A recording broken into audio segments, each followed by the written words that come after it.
অনেক জায়গায় দেখলাম ভাই শুধু মাজার ভাঙতেছে, শুধু মাজার ভাঙতেছে। ভাই মাজার ভাঙে কি লাভ? আপনার কবরের ভিতর শুয়ে থাকা ব্যক্তি কি উপরের লোকদেরকে বলছে তুমি এখানে এসে ভণ্ডামি করো, আমাকে সেজদা করো, টাকা পয়সা দাও? এগুলা কি এই কবরে শুয়ে থাকা ব্যক্তি বলে দিছে?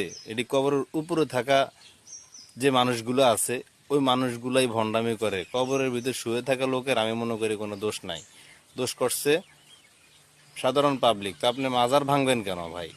পারলে যারা অন্যায় করছে, সেজদা করে, যা কিছুই করে, গাঞ্জা টানে, মদ খায়, যা কিছুই করে, সেটার জন্য আপনি তাকে আইনি ব্যবস্থা নিতে পারেন, অথবা তাকে বলে কেউ বুঝিয়ে নিতে পারেন। পারলে এটা করেন ভাই।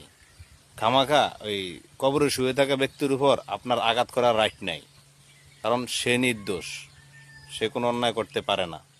বুদ্ধিমানরা কখনো এই কাজ করে না। ধিক্কার জানাই যারা